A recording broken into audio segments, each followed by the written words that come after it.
How do you know this? That's what I do. I drink and I know things. Truth is,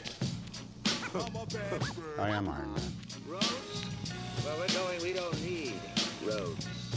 When people ask you what happened here, tell them the North remembers. And here we go. Welcome to Not Another Movie Pod. I'm Zach Williamson with Ross Cutsforth and Luke Goosens. And today we're discussing The Mandalorian Episode 1 and Episode 4 of Watchmen. Let's do The Mandalorian first, and let's run through a history for everyone who really doesn't understand where it takes place in the story right now, where in the Star Wars lore. So this is 5 years after Return of the Jedi, which was 4 years after A New Hope. So this is 9 years, around 9 years, roughly. 9 years ABY. 9 years ABY, which means after the Battle of Yavin, which was when the first Death Star was blown up. Some major shit right there. Yeah. And so Kylo, or Ben Solo at this point, he'd be about 4 years old. Rey won't even be born. Finn's not born. Nothing that happens in The Force Awakens is going to happen for another 14 years. So this is right in that zone where the Empire is definitely looking like they're pretty non-existent at this point, and you're out in the Outer Rim anyway, which was always kind of an area that no one really controlled anyway. Even the Empire didn't have a big grasp on the Outer Rim. I want to say they're non-existent. We've already got an Empire faction in there. Episode 1. Yeah, but they're just scattered. They don't have a central power, it looks like, at this point. That's true.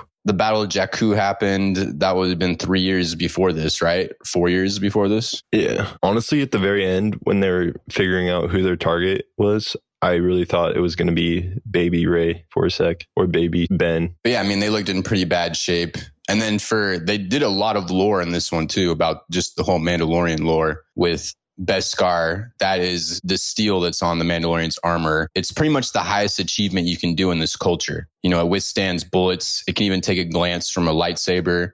And originally they created that way back in the Mandalorian Wars against the Jedi to combat them specifically. During the Mandalorian Wars? Yeah, which I don't even know if there's an actual date for that because it happened so long before all this. I think it was 1,000 years before the Republic and the Separatists and all that shit. Boy, that little bar sure did make a huge shoulder guard. What do you call it? That's what I was saying. Yeah, it's good steel. And it had leftover too. And there was even leftover for the foundlings. There was leftover? Yeah, that's what the armorer was saying, the blacksmith. For the foundlings.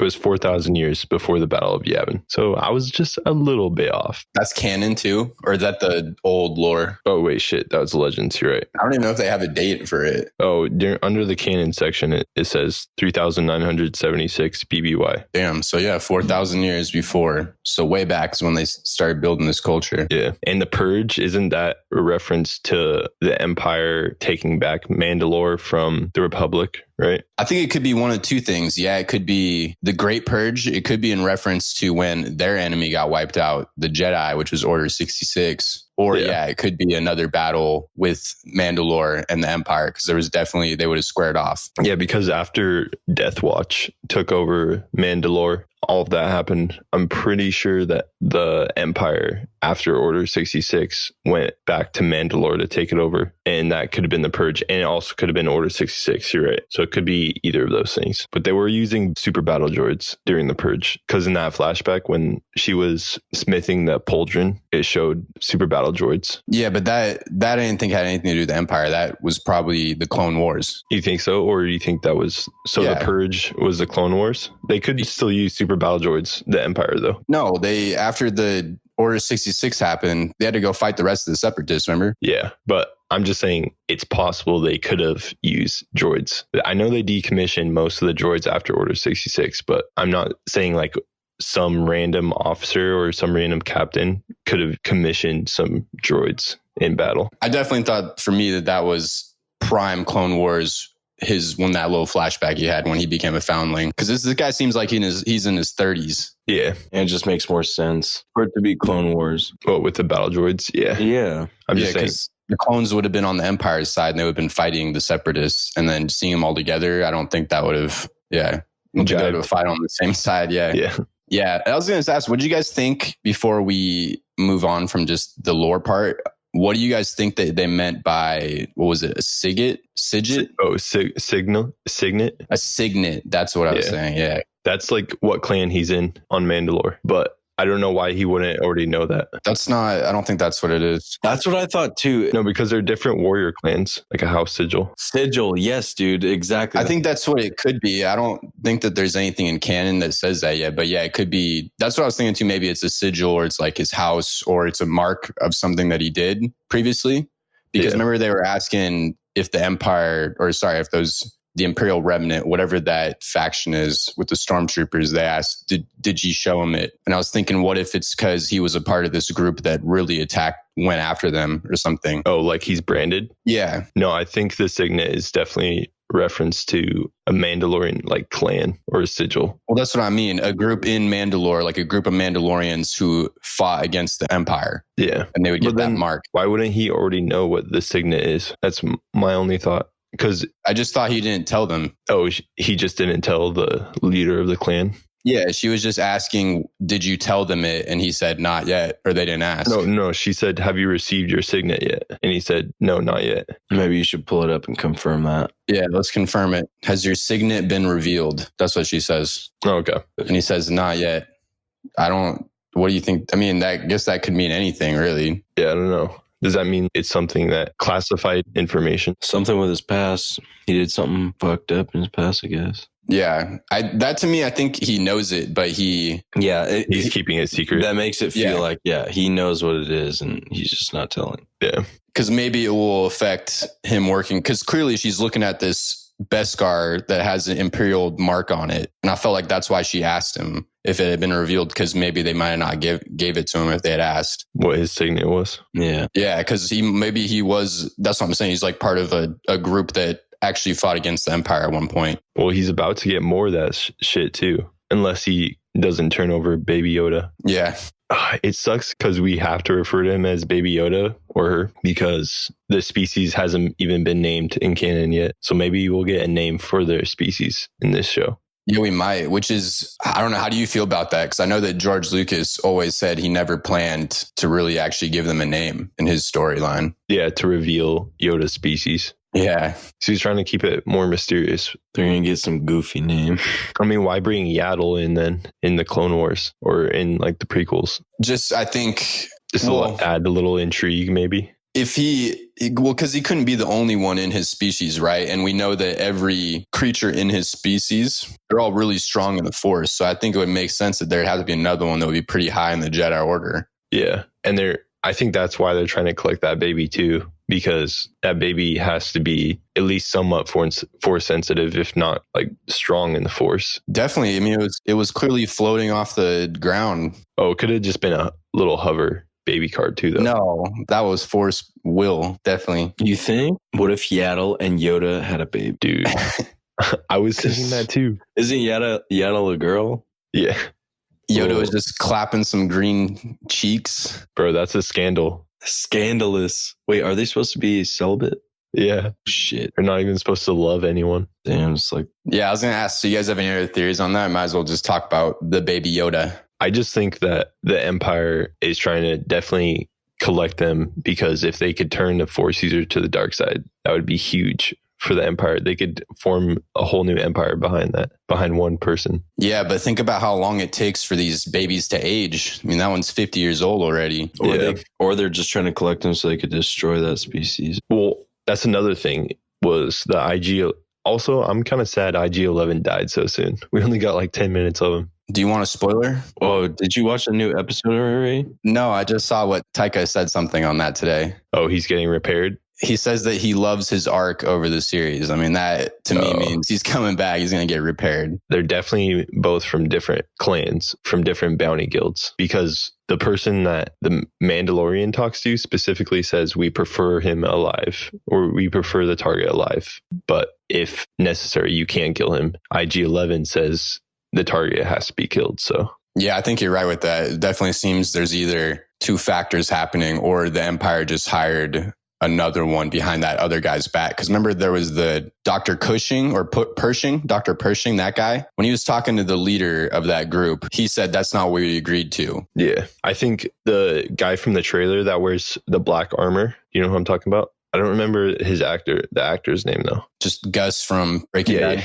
Yeah, I think he is the other faction that hired IG-11 to just straight wipe out that baby. Yeah, just get rid of him. Yeah, there's definitely something going on. I was going to ask, I have a couple of theories on this too. Well, Luke, do you have any theories? No, what's your theory? So one, if this baby's 50, that means it was born 41 BBY, which is the same year Anakin was born. Oh shit.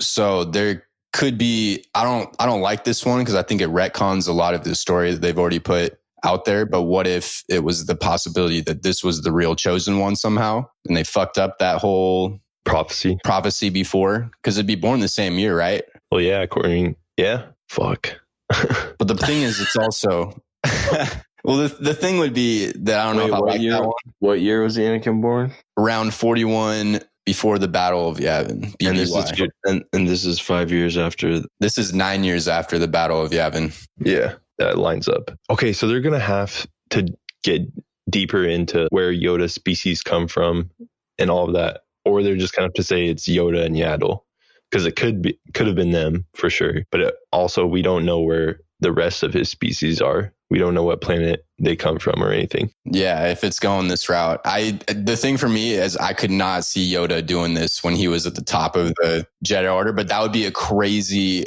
scandal twist in the story. Oh, yeah. For sure. Especially with all the shit he was talking to Anakin about not loving people and not forming attachments. Yeah, exactly. Just the biggest hypocrite of them all.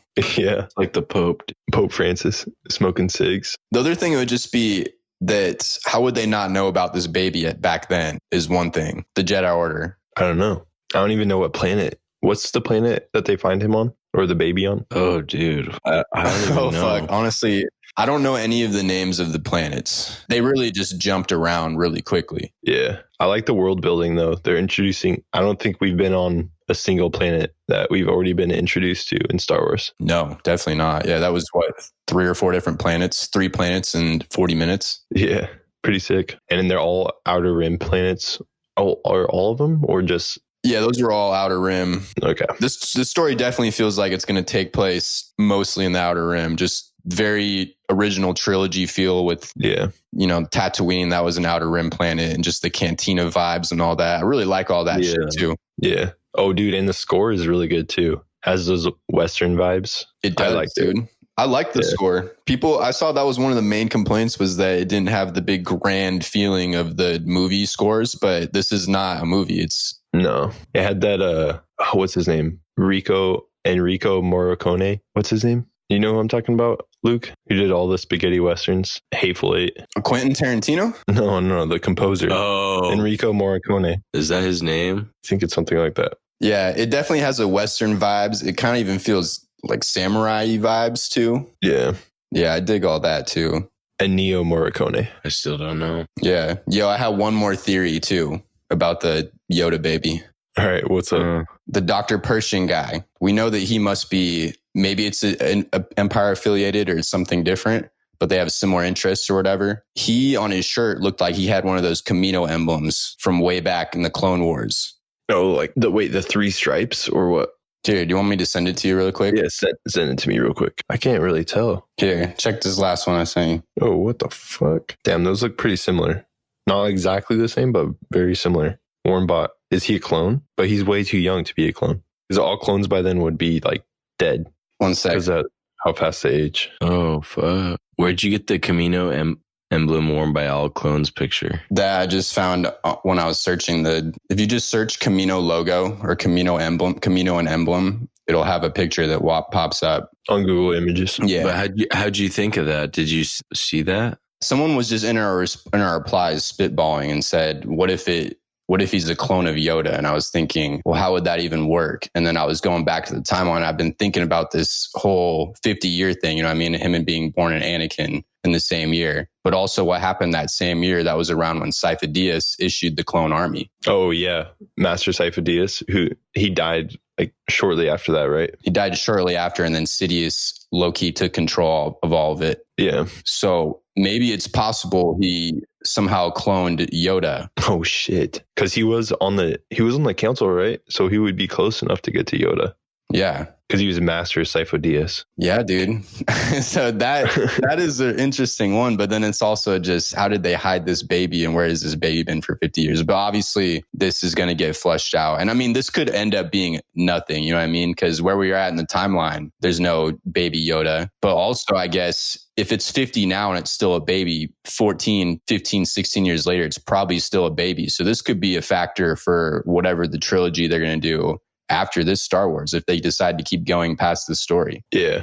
It's not even going to be a teenager for like another 100 years. Yeah, dude. I mean, it's interesting to see how they age too, because I always figured that it was more like, let's say, Lord of the Rings, where you reach a certain age and then you're the same forever. But apparently they age way differently here. But also, I was thinking that same thing. Maybe they have just different stages of their development last different lengths than what we would. You can't compare them directly one-to-one to human life. Yeah. So like infancy might last 60 years, let's say.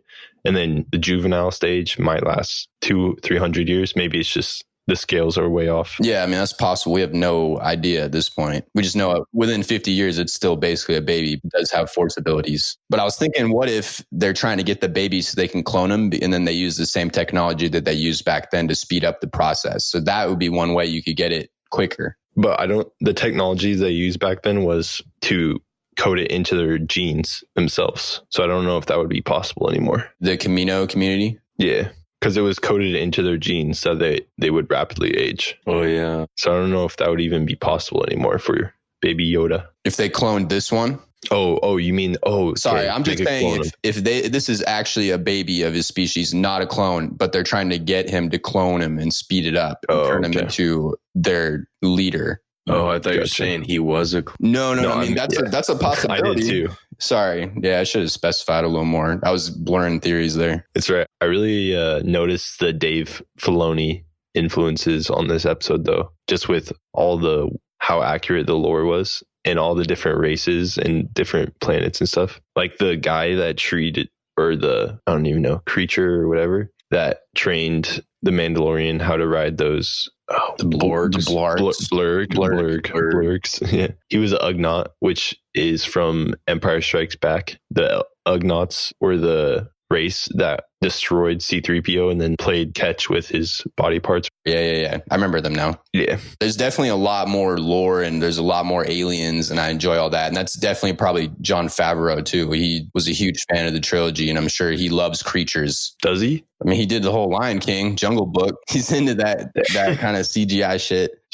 That's true. They did a lot of puppet work on this too, which was sweet. The Ugnaught looked like practical effects, maybe puppet work. And then the little creature, I don't remember the name of them, but one of them was the creature that is kind of Jabba the Hutt's herald that was in Return of the Jedi. You know, the little ones with the big ears. Yeah, and it was getting roasted. Getting cooked up.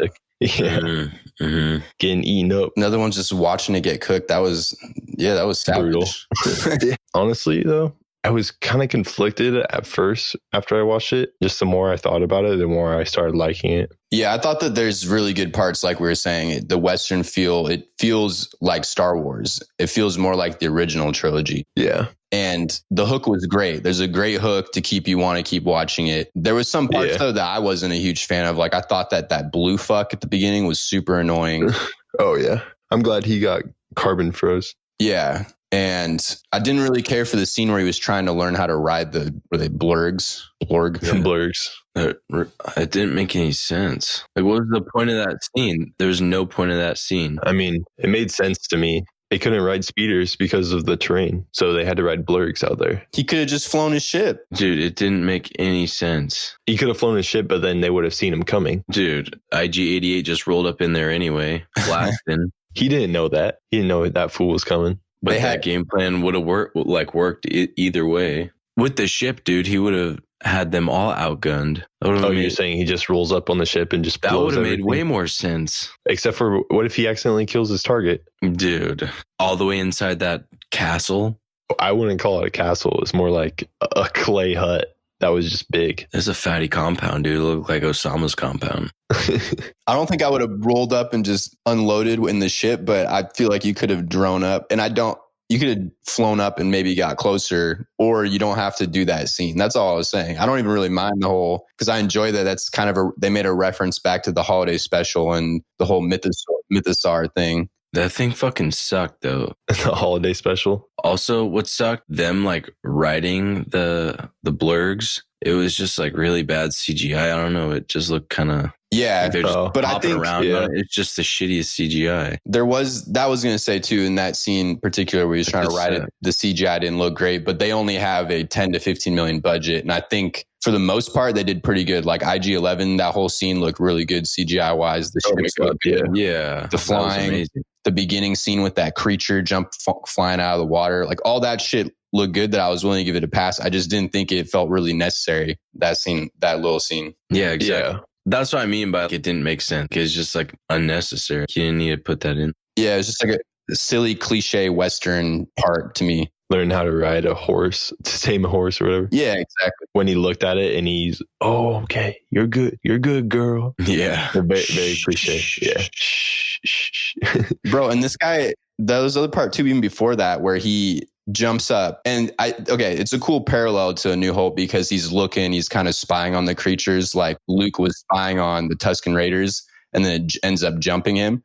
But that guy got his arm fucking clamped, man. I thought he was going to have a little damage from it. Yeah, I was wondering that too. For real, that shit was like a vice. Was the armor protecting him? Maybe? His armor got chomped, but that thing had a lot of teeth. I made a point to look at its teeth after, and I was like, that probably would have really broke some skin at least. Yeah, that would have fucked you up. It got both of his arms too. Yeah, he just recovered. Because after he punched in the eye, it let go and then bit his other arm. Yeah. So, I mean, that part was a little goofy for me. I did like Nick Nolte's character. Yeah. I have spoken.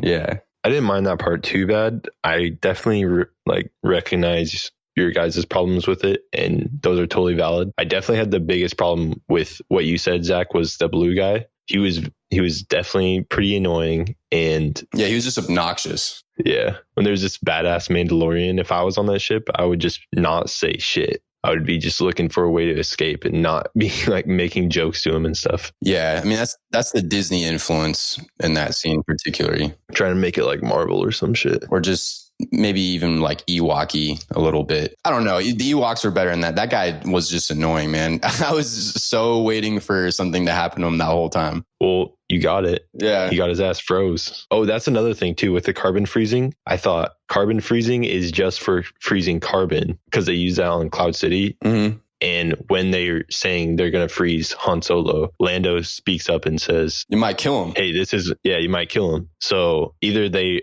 really advance that technique and somehow it got popularized or something because of what Boba Fett did, or they're just ignoring that lore. No, yeah, I had the same thought too, but I assumed that, hey, it's been, since that happened, it's been 5 or 6 years. Technology's probably gotten better, that it's become the norm to put people in carbon freezing. It's efficient, maybe. Because they checked it when he was turning all the bodies in, they checked it very, I don't know what the word is, routine like, to just see, oh, he's still good, ship him off.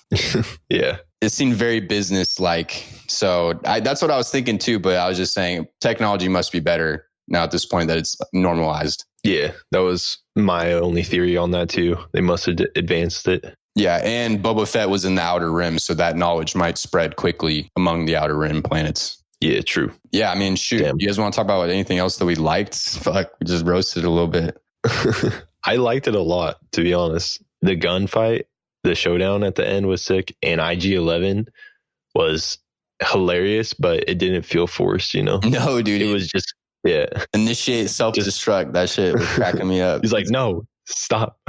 Yeah, it seemed right in the character of the droid, and it was a fun droid, and that was a fun scene. And the way his movements looked really fluid, and the CGI looked good in that scene. All those fuckers, of course, suck at shooting, but IG-11's a fucking sharpshooter, dude. Yeah, man. Have you ever seen a droid shoot that good? I don't think we have. Usually droids are pretty trash at shooting. But assassin droids are pretty good. Usually bad guys are pretty bad at shooting. Yeah. If you've seen the Clone Wars, you know that, I mean, obviously the B1 droids are pretty fucking stupid, bad at shooting, like the clankers. But the assassin droids, I think I think it's the assassin droids, yeah. Or the IG units are kind of badasses. The droidicas, they can. Those ones are. Yeah, droidicas are pretty badass. I think their programming or something is just better, and their joints and everything, how they can rotate, is superior. Yeah, I agree. So that makes sense. It definitely ended really strong in the beginning scene too, when he's in the cantina. That I liked a lot too. I thought that set a good tone. Yeah, that was definitely a highlight. Even that first creature that has to shoot off the ship, I was like, okay, yeah, this feels like some Star Wars shit. Yeah. What were you talking about? There's another holiday special reference. Was it the Life Day? Oh, yeah. Life Day. Yeah, Life Day. That's what I was going to say. Where was that from, though? I can't remember. Life Day? Oh, who was talking about? No, Life Day is from the holidays. And when Leia sings a song about it, fuck. Yeah. She's like, it's a day for all to joy. It's some just cringy shit like that. Yeah. I don't even know if the holiday special is canon, but I think that Star Wars, bro, it has to be. That was one of the things that they added in to their database after. Are you really going to tell me that a movie that George Lucas himself created, and then Harrison Ford, Mark Hamill, and Carrie Fisher, and Chewbacca, and C-3PO were all in, is not canon? If the guy is trying to wipe it off the internet actively still and not sell copies of it, then I could see him saying, hey, it's not actually canon. No, that's bullshit. You can't just retcon your own material after it's bad. You think he set out to make it bad? I think he just did it for money. He probably had dude, that's probably it. He probably had money. I don't know the fucking whole thing behind all that shit, man. He probably had to put certain elements in it to make it TV suitable, and fucking knows, man. It's bad though. Who makes a holiday special for fucking Star Wars? No, just for anything, for your franchise. For a big trilogy like that.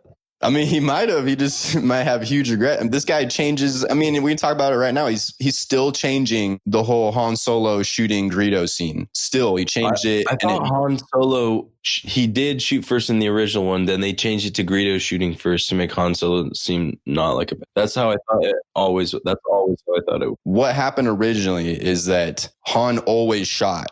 Greedo didn't even actually get a shot off. It just was a savage Han Solo move, knowing that if this guy shoots, he's probably going to kill Han Solo. That makes sense, right? Honestly, though, it's just you taking a one-up step to what's going to happen anyway. I was watching these guys on YouTube talking about it, and they kind of enlightened me to a new perspective. And it's not actually that savage, because when you think about it, it's still self-defense. There's a guy sitting across from you with a gun pointed at you saying, I've been waiting a long time for this. Like saying, I've been waiting a long time to kill you. That's what I'm saying, though. He knew that he was going to shoot this fool. So he did it before the other guy could fire it off, because I think I like that way better than what they did. Re-adding that shit in where now Han's head moves and he misses. That's not believable. This bounty hunter is going to miss you if he gets a shot off. Yeah.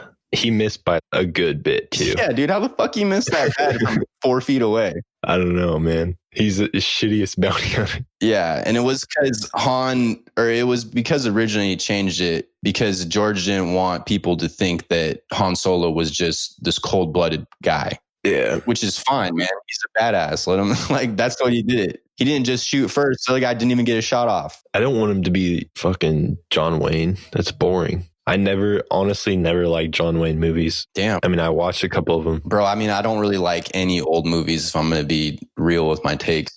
You don't like Clint Eastwood Westerns? Oh, dude. The Good, the Bad, and the Ugly. That's a classic. Clint Eastwood was fire. Fistful of Dollars. Outlaw Josie Wales. That one's a chronic one. Dude. Chronic. Those are good ones. Yes. Well, no lies. I've never seen a Bruce Wayne movie. Or John Wayne.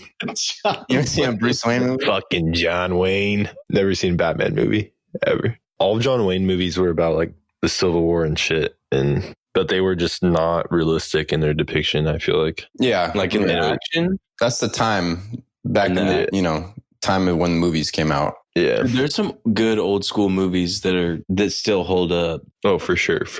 But I'm just saying John Wayne movies specifically are not my jam. I definitely agree.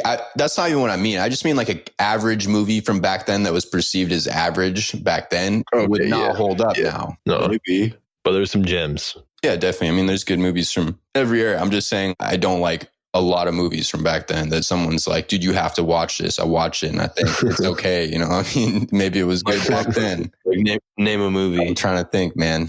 Let me think. Because I want to know what an average movie is to you. An average movie to me. From back then. Oh, they're going to say now. An average movie for me right now would be The King that I just watched. Dude, I watched that too. I mean, It's kind of boring. And I feel like an average movie is a movie you go see once and then you just think to yourself, yeah, I probably won't watch. you never think about it again after. Like Ad Astra. Oh, I mean, Yeah. that one for me, I don't know. I like that one. That was slightly above average. Bro, The King, in my opinion, was pretty fucking boring. Wait, what was The King about? Followers want us to review that one. Do we watch that trailer? It's a Netflix movie, Luke. Yeah. Oh, I'll watch that then. There's massive stretches of time in it where people talk at an extremely low volume of voice. It's just kind of dull, man.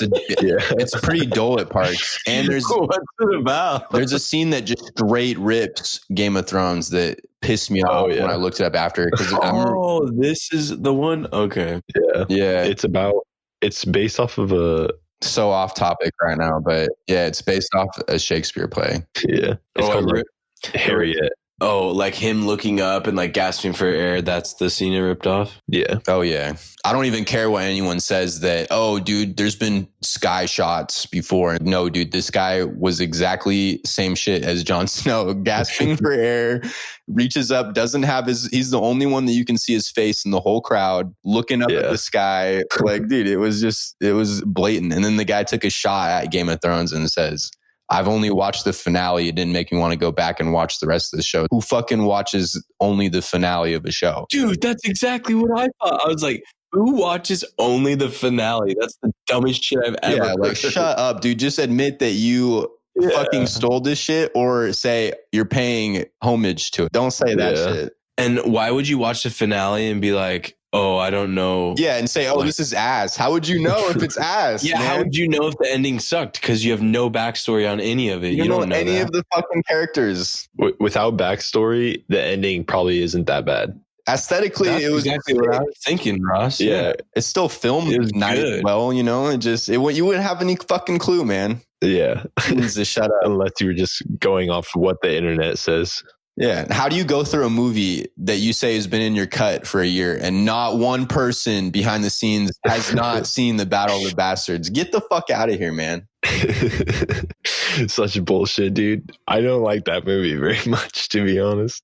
The 1v1 scene, I will admit, was pretty sick. I'm not going to spoil anything. The first 1v1? Yeah, at the very beginning, the movie starts out pretty good. I was feeling it for a while there. It just gets kind of dull. Yeah. The second 1v1 scene was like, dude, I thought it was just going to fuck. All right, let's stop talking about this shit. His speech got me hyped too, but that's off topic. Yeah.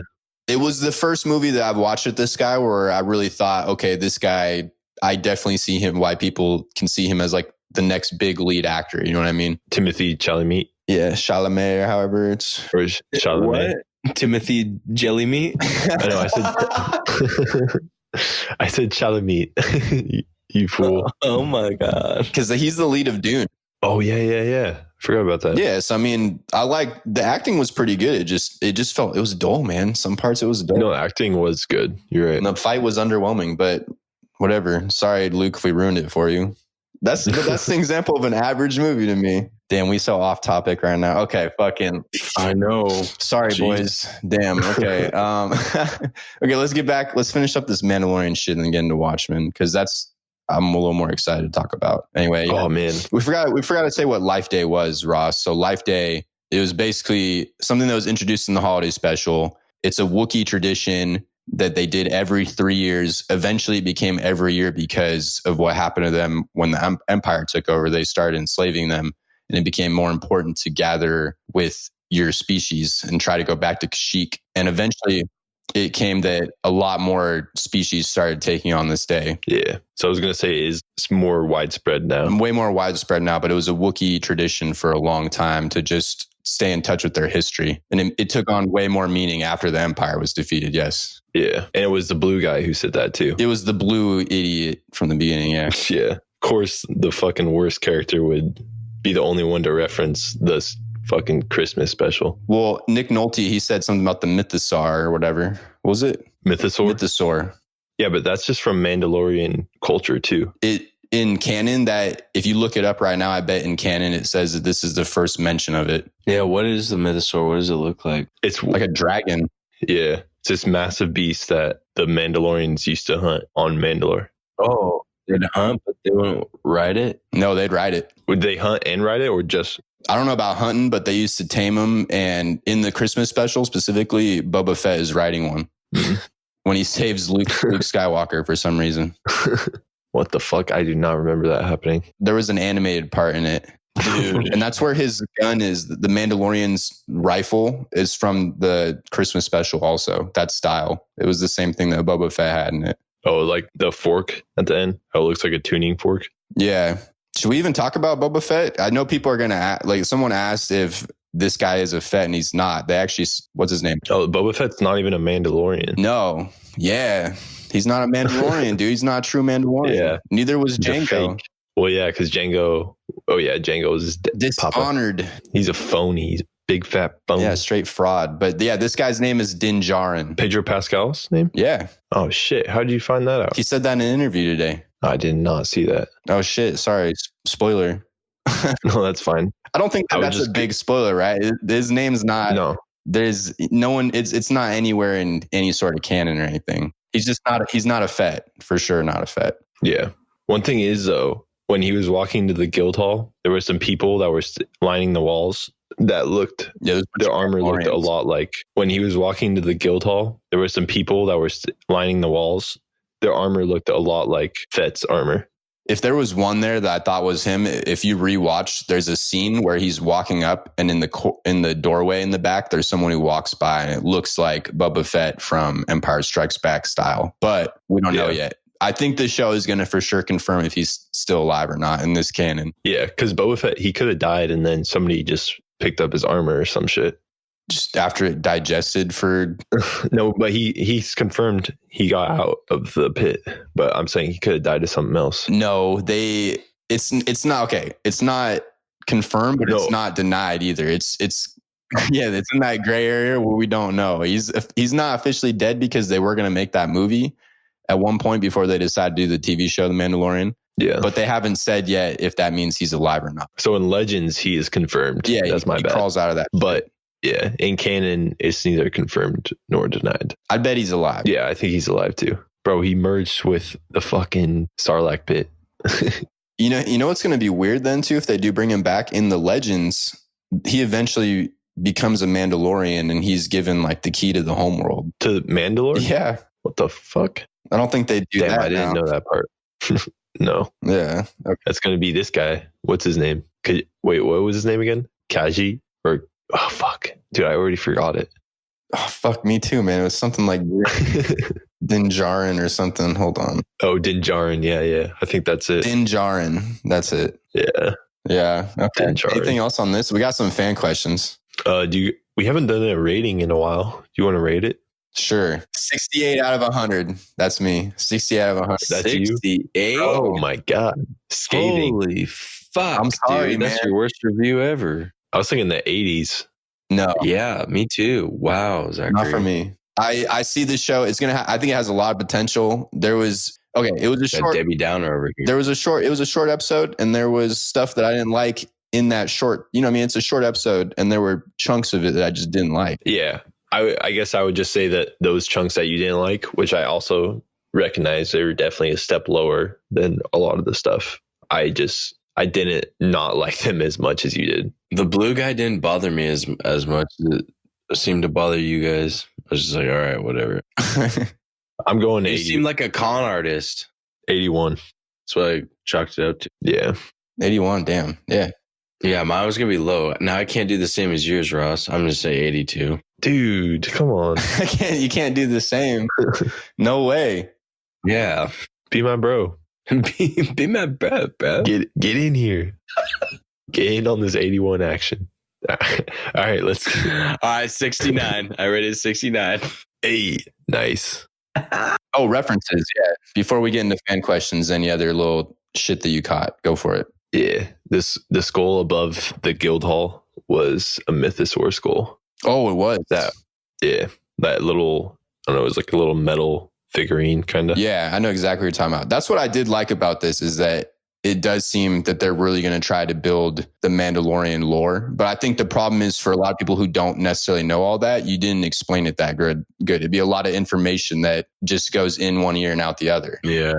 And I really like how they're just building up the importance of the Beskari steel and the importance of the Mandalorian culture. And it seems like it's really going to be a huge factor going forward, which is cool because it seems like in one of the trailers, even it shows that the Mandalorian Din Djarin had another pauldron on. So it seems like it's going to be kind of about his journey of becoming a fully realized Mandalorian. Yeah, I agree. I just thought if you're going to do all these references, maybe build them up. Yeah. Which, I mean, they still have time to do. Oh, yeah, definitely. Only episode 1. Yeah, for sure. That's what I just mean. There was good and bad in it for me. And I do think I see that it's going to have a lot of potential, and we get 7 more episodes to see how this story goes. And that hook was fucking good. I was very intrigued with that. Same. Okay. So K-Doug, he already said, the first one is, I'm sure you've gotten this already, whether it's Yoda's son. We already did talk about that, right? Or just saying, where do you guys think that they go with this? Did we talk about that? Just how maybe... Big time. Well, even beyond if it has effects... Like, do you think, basically what K-Doug 52, I think, is asking is, do we think that this could have an effect in The Rise of Skywalker, for example? Probably not. I mean, I don't know. I would want to see the rest of the show, but are you asking for early predictions? Yeah. Like, what is your prediction right now? This seems, it has to be a huge factor. This is a species that is very mystical, doesn't even have a name, but we know that they're incredibly strong Force users. Yeah. I mean, man, that PG rating, I can't see them killing off of a kid like that. So definitely see him being a character moving forward, but... Oh, this show's only rated PG? Bro, yes, it's PG. That was another thing that it did annoy me because they were advertising it for what I felt like was a while that it was going to be PG-14. Oh, yeah. Natalie she was like, oh, it sounds like it's for kids. Yeah. That's what I mean. It's probably why it's so goofy in some spots. Exactly, yeah. Which is why, I don't know. And maybe I was thinking I was going in and I was expecting this super gritty... Yeah, like bounty hunter, savage style story. And then there was some goofiness to it. Maybe your expectations just did you a disservice. Yeah, that could be it. Yeah. But it did show fucking stormtrooper helmets on spikes in the trailer. Showed some... Yeah. That's why it felt gritty. That's why you expected gritty. Yeah. So kind of disappointing. Maybe it's just the first episode. The other ones will be rated differently. No way. They're not just going to do one episode PG and then the rest like a higher rating. They're going to do them all the same. Other episodes could have different content, but yeah, Disney's probably like, you have to meet these standards so we can get PG to get into that bigger market. For Disney, their app, yeah. Totally makes sense. Yeah. Fucks. What a bunch of fucks. Rogue One was PG-13. Their app's not even good. Whoa. Oh, we can talk about the app if you want. Hot take. Yeah. Disney Plus, kind of shitty. Wait, why are you trying to watch it on a fucking iPhone? Me? Yeah. What do you mean? I watched it on my PlayStation. Wait, why is the app bad? Oh, I'm just saying Disney Plus, the service. Oh, you don't like it? Like application. No, it was fucking empty, dude. It felt empty. Like the layout was good. For sure, the layout was dope. And it has some classics, but it has no original content. And there was so much stuff that was there. And you click on it, it just says, oh, it's not here. It's not actually here. This is just empty. It's just a placeholder. Seems like it just got rushed out. That's how I felt. Because the first thing I did when I downloaded it, I was all excited and shit. I just went into every like Pixar I looked at Star Wars stuff, and I looked at Marvel stuff. They probably had less than 50% of all Marvel movies, or maybe 50%. And then for Star Wars, they have 16 out of 23 right now. Okay, 16 out of 23. Yeah. It seemed like way less than that. They can't get the Spider-Man movies, and they can't get Hulk because that's Universal. Why? Spider-Man movies are Sony. Oh, shit. They didn't have Guardians on there, did they? Guardians is on there, yeah. Thor Ragnarok wasn't on there. They don't have Thor Ragnarok, and they don't have Infinity War, and I think one other because those are under a deal with Netflix till whenever. I think if you're a diehard Disney fan, then this is definitely for you. But for me personally, I'm going to probably cancel it as soon as The Mandalorian is done. I'll come back in a year when they start dropping those Marvel shows or another Star Wars show, something like that. Because I went through and I watched a bunch of those Pixar shorts, and then everything else I was like, I don't feel like really watching this. But Danielle, she's watched a bunch of shit on it. already. Yeah, I saw she was watching Little Mermaid. That's sick. Oh yeah, dude, it's a total Classic nostalgia fest. yeah, For but the like 90s kids. dude, just on Snapchat, I've seen so many girls post, stuff about Disney Plus. Yeah, 10 Their love for Disney Plus. 10 million downloads first day. That's pretty fucking good. Yeah, that is. That's why they probably rushed it out, because they knew they were still going to get those downloads. Yeah. Because they're Disney. I could see it. I don't think that right now Netflix really has anything to worry about, even some of these others, just because some of the others have a lot more new content coming, whereas these guys, they're not going to have content coming every day. Like Netflix, they get content every fucking week. It's hard to compete with. Yeah, they're a monster. We'll see though by the time Marvel shows start rolling in. Yeah. Because I'm doing the same thing as you though, Zach. Dude, they got a lot of content on here. What are you talking about, Ross? Not really. They have Marvel through the years. They have old school Spider-Man from the 80s, dude. That's badass. Calm down. Click on it. They only have 2 episodes for the 90s Marvel Spider-Man. For the 80s Marvel, they have 26 episodes. They have the old school X-Men also. And yeah, old school shit. Yeah, old school X-Men, old school Spider-Man. They have Spider-Woman. I might rewatch Gargoyles too. Dude, they got a lot of kind of cool shit. I love they have Gargoyles. The Silver Surfer, dude. Yeah. From the 90s. Holy shit. I was, honestly, when I first saw the 90s Spider-Man, I was so excited and I wanted to watch it really bad. And they only had 2 episodes and I was butthurt as fuck. No, what? Oh, Maybe yeah. they were still like trying to upload shit, dude. They have. Oh, they have more?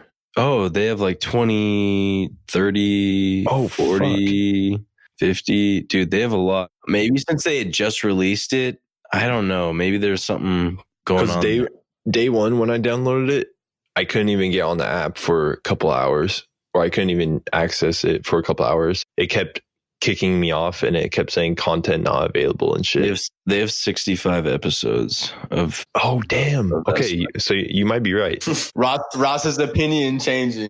It's probably just because it was the first day and they were overloaded and it was probably just a bunch of bullshit, Yeah, better servers. I think that they have good for what lane they're trying to go for. I was just saying for me, yeah, like I'm there because I wanted to watch Mandalorian. I don't necessarily need to rewatch a ton of shit from my childhood. You know what I mean? But there's definitely that lane and I see why people like it. It got 10 million fucking subscribers. That's pretty crazy. But to keep getting new people to sign up and keep people intrigued, you'd probably need to get more new content, like new original content, and build off of your franchises and IPs that you have, which they're probably going to do. I don't know what kind of budget they're putting into this, but I'm sure it's going to be like $2 billion over the next year or two. Wow, that's a lot of money. Nice. Billy. Yeah, that is a lot of money, Billy. But I still definitely want way more original content. It's pretty cheap. It's only $7. We'd have to look back and compare. I bet Netflix, when they launched, didn't have a ton of original content.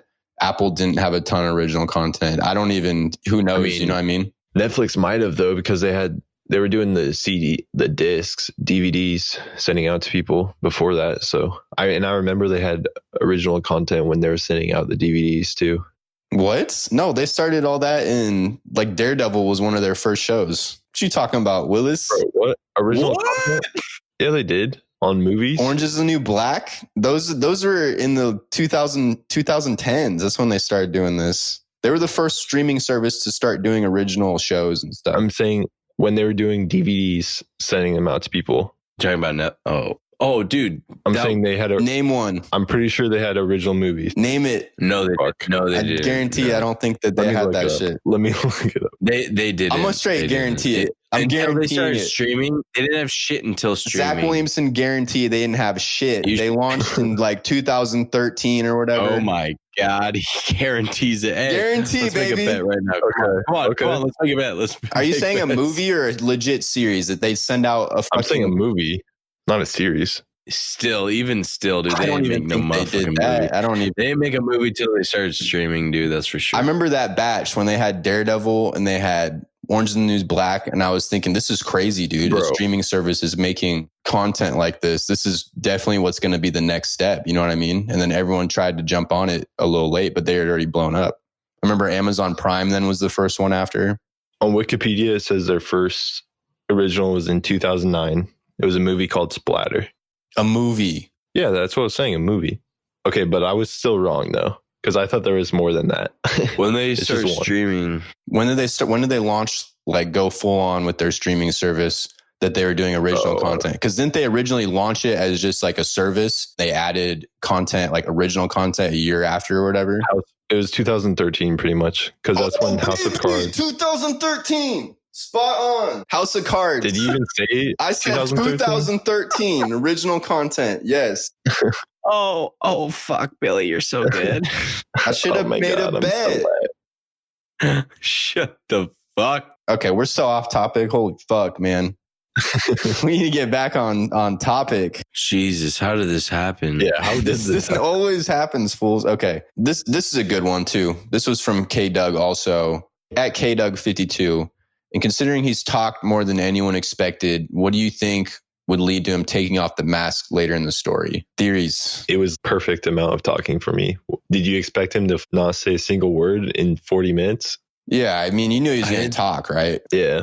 It's just Honestly, I feel like he did talk more than I expected. I was like, oh shit, he talking, man. For me, just because they didn't show him talk at all, but he's a main character. Obviously, he's going to talk a little bit. But he didn't even say a single word in the first. I mean, he said a couple words in the whole first opening scene. Yeah, you're not going to talk to that fool he's hunting. Makes sense. Wasn't the only thing he said was, I can bring you in warm or I can bring you in cold? Yeah, that was a badass first line. Yeah.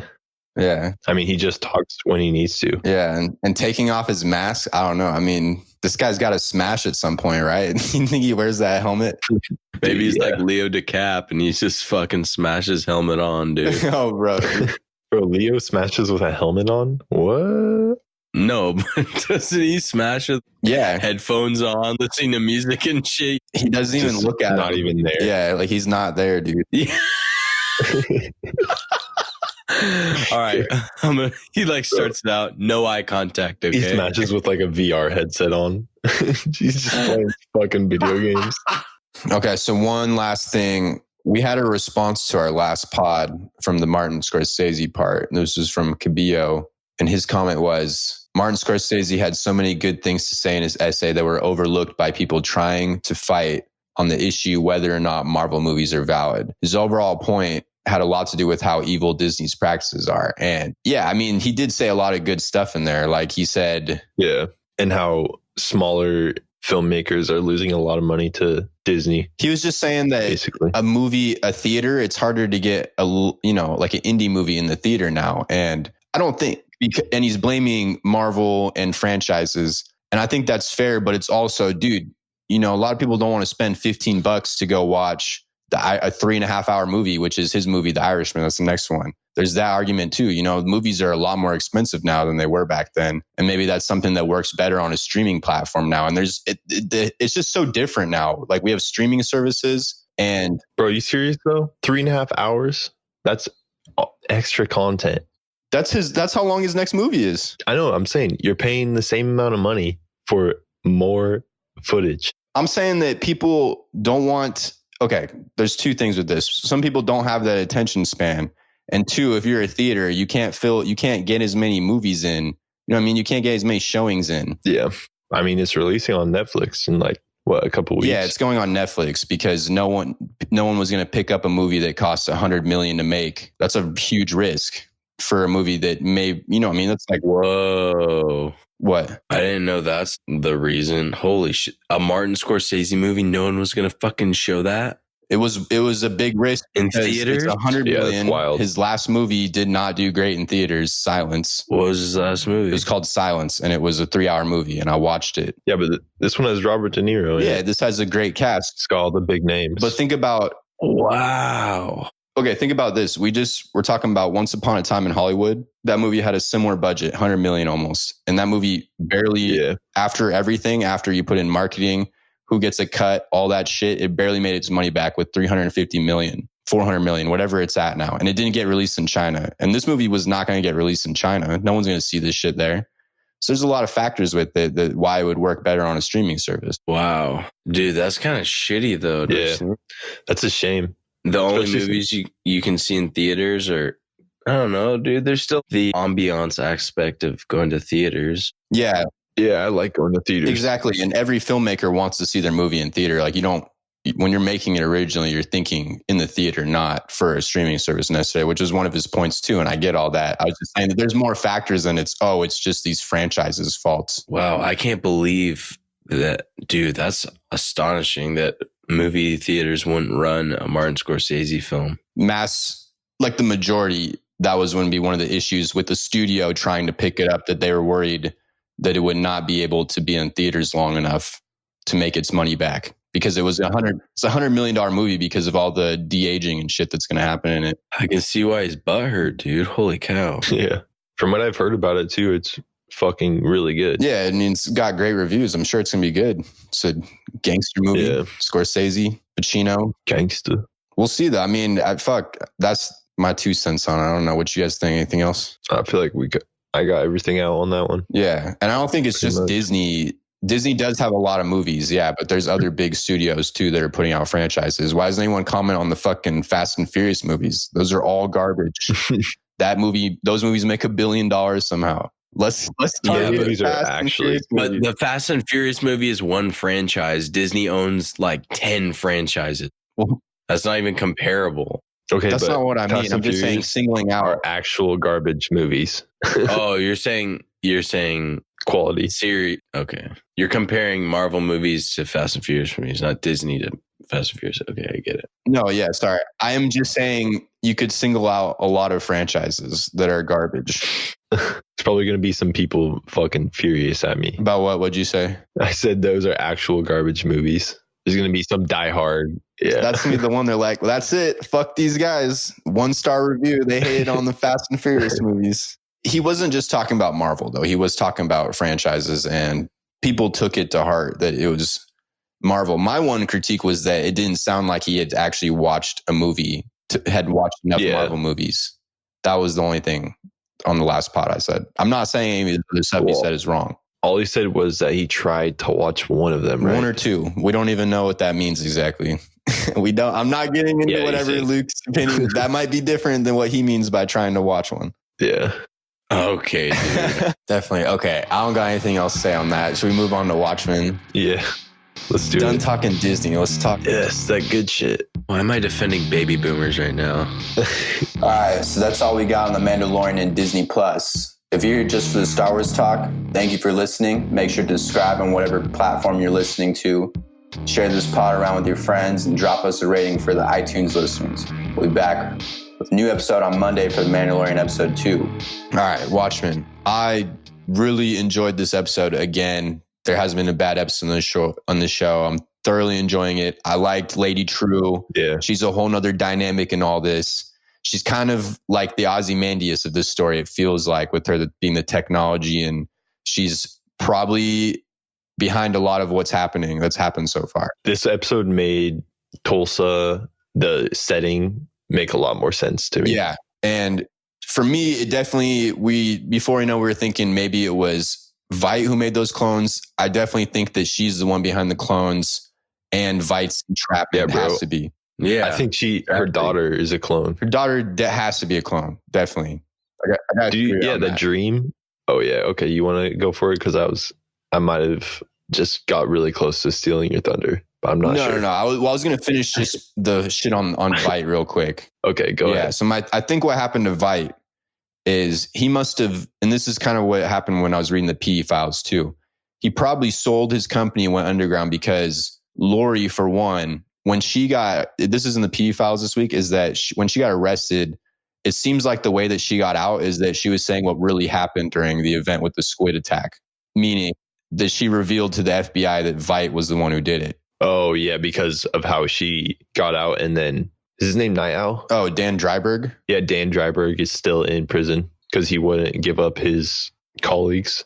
And then she got out by informing on them, right? I think that could be a theory that happened, and maybe Veidt was starting to feel pressure because that would have happened in 95. He disappeared in 2008. Probably just rumblings started happening that this guy was behind it. So he agreed to sell his company, or he was forced into this and she pressured him into doing it somehow, which I'm sure we'll find out. But it seemed like he was willing to do this at first. Like you said, he thought it was paradise and all that, right? Yeah, but it's actually prison. Yeah. And yeah, I think he definitely forced himself to be on that island. And he's out there. He was trying to make a new Dr. Manhattan, or he's trying to figure out immortality or whatever he agreed to with Trieu, which I have a theory, but we'll get to that in a little bit. Oh, speaking of Dr. Manhattan, does anyone else think that the male clone, do you guys, correct me if I'm wrong, but do you guys think that the male clone looks like John? Yeah, it's John and his girlfriend. It definitely seems like what they've been modeled. We said that a few times in pods. Oh, we said that? Yeah. Okay, my bad.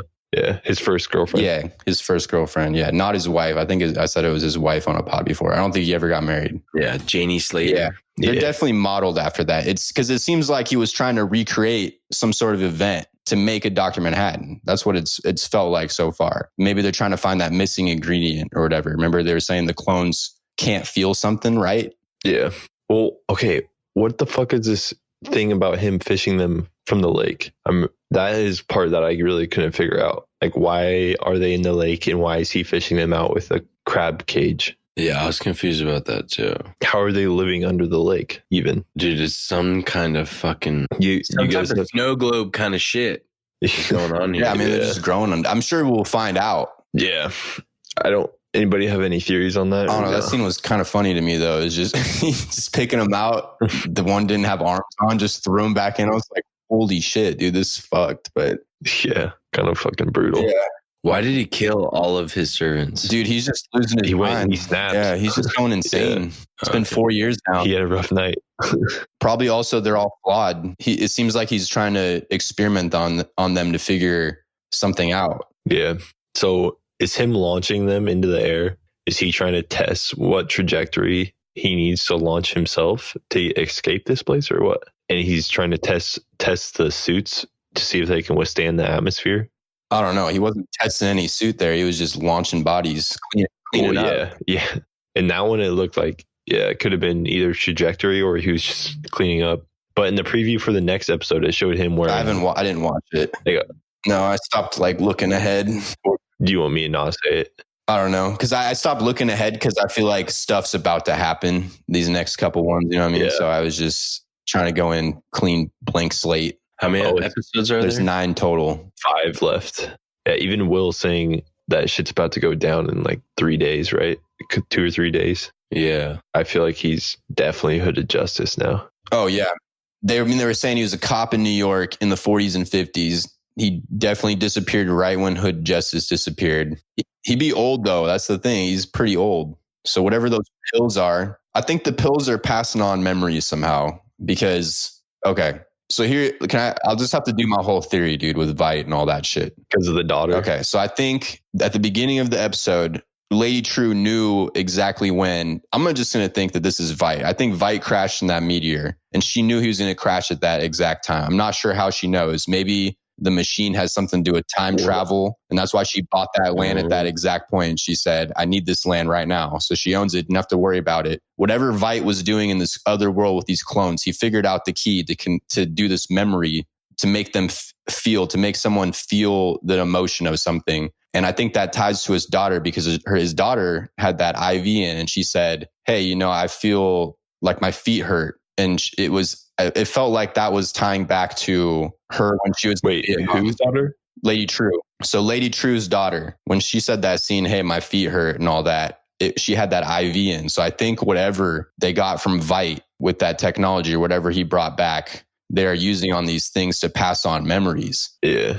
And Will wanted to pass on his memories to his granddaughter, maybe to make her feel like what he had to go through. And hold on, that makes sense. And damn, dude, honestly, I have a fat theory on this, but I'm trying to figure out how to formulate my thoughts. No, that makes sense though, because when she came out and started talking about the dream, it sounded like a memory of somebody in the Vietnam War. Yeah, and they're in this village and they're all getting captured. Yeah, and she said good when she said that her feet still hurt because she wants her to.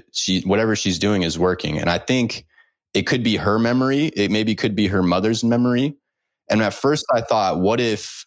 Okay, this was my first thought, and I was tying to this maybe that she's trying to kill Dr. Manhattan. Is that she grew up in Vietnam? She was there before it became a state, so she was there during the war. Her and her mother.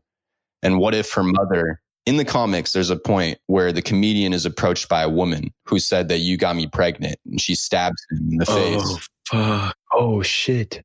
He kills her. And this is a big point. It's a big development point for both the comedian and for Dr. Manhattan in this story, because he looks at Dr. Manhattan, who was standing right there and watched it happen, and said, why didn't you stop this? You could have stopped this. And it's to show that he's detaching from humanity at this point.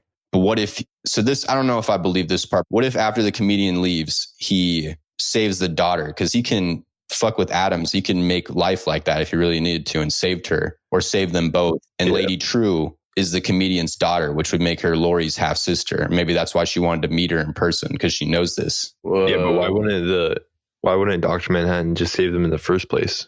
Because he didn't want the comedian to know. Maybe he was just, I don't know. That's what I don't know what this theory is, that maybe he just wanted to see what the comedian was going to do. But I don't know if I like this one either. And my other point to it was that it just feels like everything in this story is connected. All these characters are connected somehow to characters from the comics, right? So I was trying to think, like, what would her connection be to all this? But what if she also, the comedian is her dad, but it was another woman that he knocked up out there? Because he had to have been banging a ton of people out there when he was there. And it had a similar situation. Yeah. And she grew up and she saw Dr. Manhattan and the comedian attacking this place and causing all this war. And that would be one reason why she'd want to maybe go and destroy Dr. Manhattan. And the clock thing that she's building is some way to defeat him. Some weapon.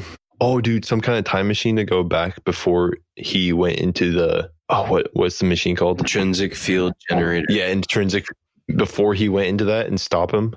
And then kill him. That could be one thing, but I also have another theory. And this one I think relates more to what is happening with why she wants people to feel emotion, and it ties into the 7th Cavalry and everything. No, the comedian was definitely out there banging. In the Vietnam War, there were so many Vietnamese prostitutes that would have sex with American soldiers. Yeah. And I mean, probably Vietnamese soldiers too. Here's what I was thinking. So her and Will are definitely in agreement, and they're definitely about to do something really fucked up. And I think that they may even have planted the 7th Cavalry as a distraction for whatever they're doing with the clock, right? Doesn't that make sense? And that's why she likes to read the papers, because she likes reading all this distraction, because it keeps everyone off of what she's really doing back there. They're trying to make us forget about the bomb too. Like, I haven't been thinking about the bomb that they've been making with the lithium batteries. Totally forgot about that. It makes sense with their like TikTok thing, and then she's building a fucking clock. A massive clock. Yeah, and maybe she had Judd in on this as sort of a mole, knowing that he had a KKK tie in his family. It'd be believable for him to be a mole in the 7th Cavalry, right? Judd. Yeah. I also definitely think the senator is connected with Judd in the 7th Cavalry. Yeah, oh yeah. But I think that maybe Trieu is manipulating all that factor. Yeah, maybe they don't even know that she's manipulating. And then Keen got in on it because Keen had a tie back in his family to the KKK, and maybe Judd brought him in, and then he thought it would work too to do the whole mass switch to gain popularity in America and become president. Like, that's obviously that guy's ultimate goal, is to become president. Yeah, yeah.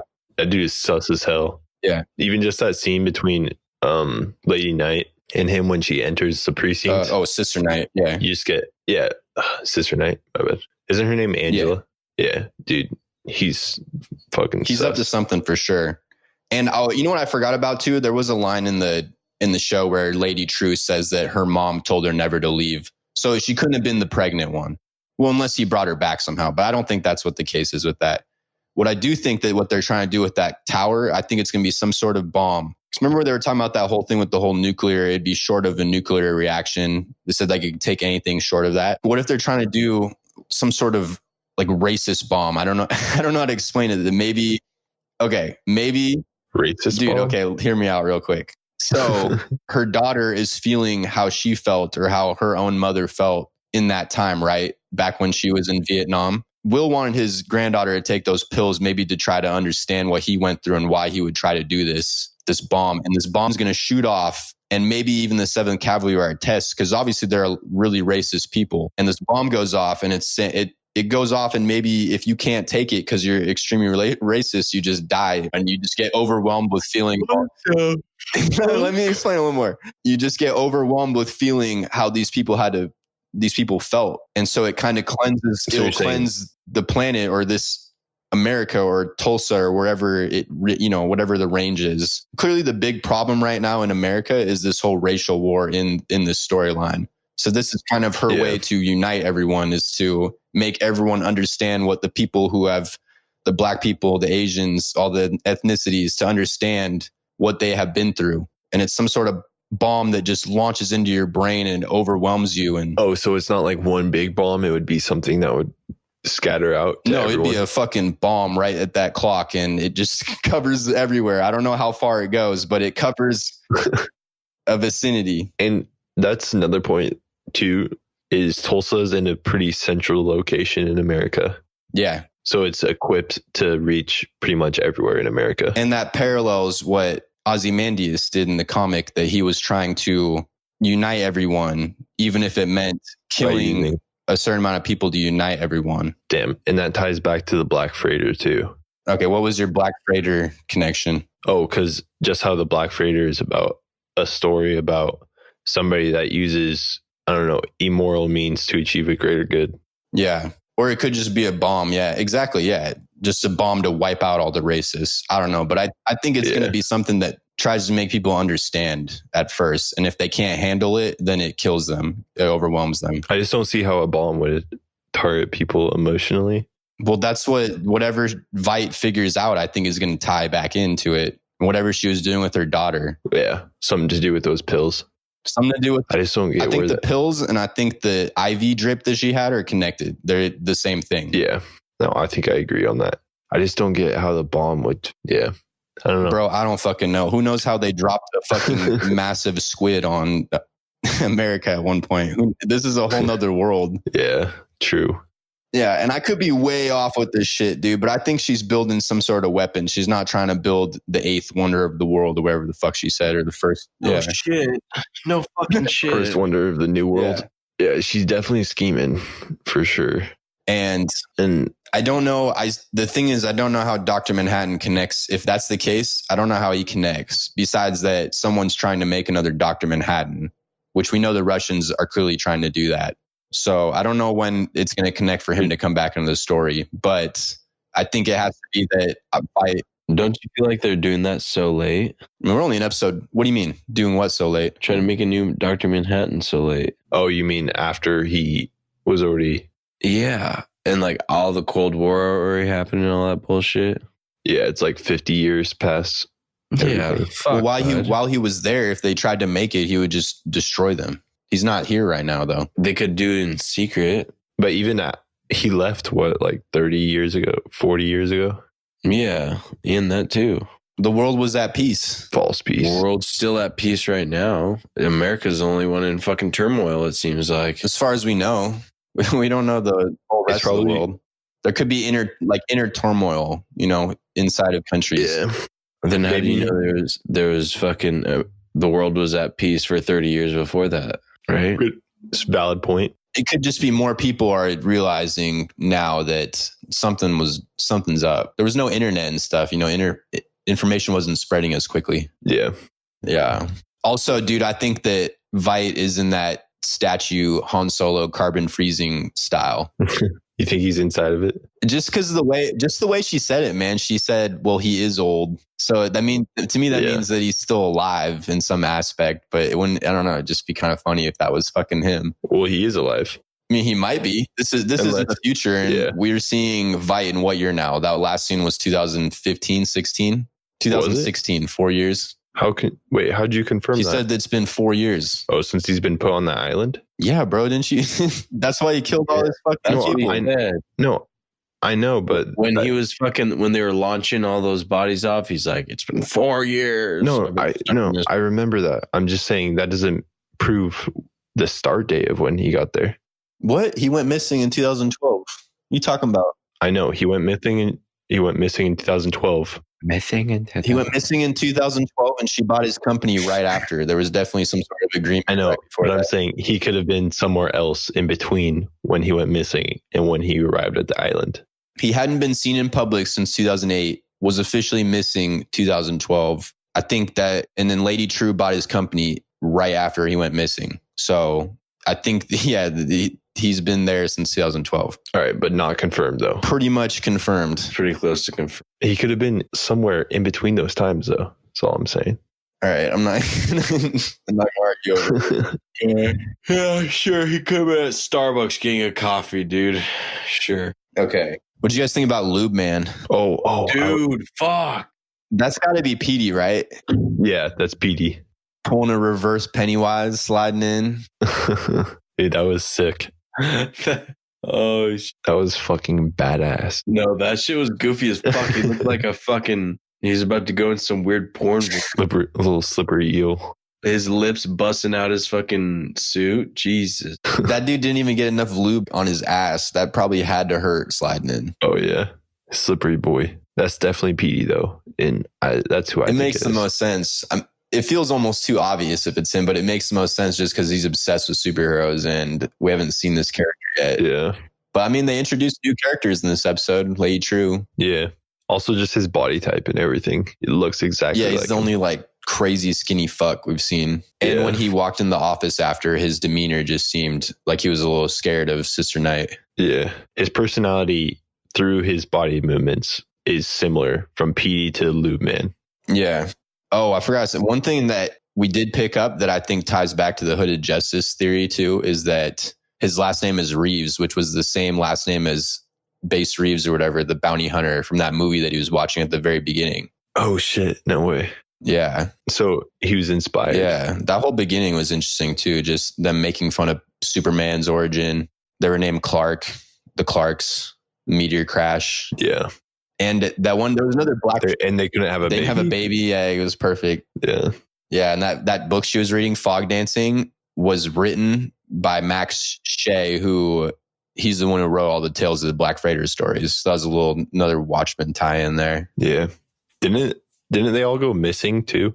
I don't know the story of Fog Dancing. No. I'm saying the person that wrote that. Didn't Ozymandias Yeah, he did. capture all those, a bunch of writers? Oh and yeah. artists. He made them help because he told me he was making a movie down in Antarctica. Yeah. Oh yeah, for the squid Yeah. thing. And then killed them all so they didn't have any witnesses. Yeah. Yeah, bro, that guy's fucking crazy. So where do you guys think he is? Do you guys think he's on the moon or Mars? Or maybe he's in Antarctica somehow? What if he's there? Because that would make sense if the body was frozen, but it definitely seems he's got to be off world. Yeah. Or he's on just some random deserted island somewhere.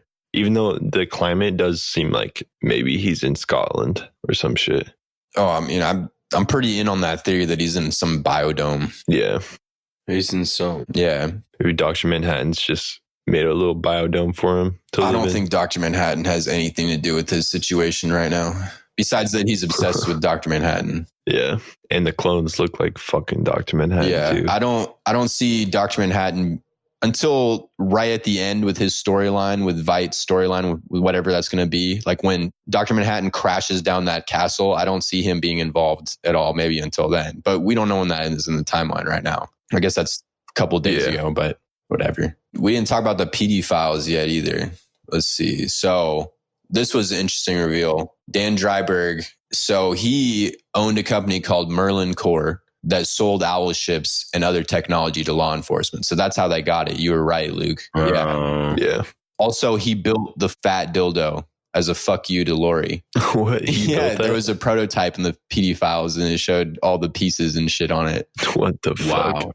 Yeah, because he didn't think that she was over her ex and because they had been together for a while. There's something else in the file about it. But yeah. Well, shit. Clearly not.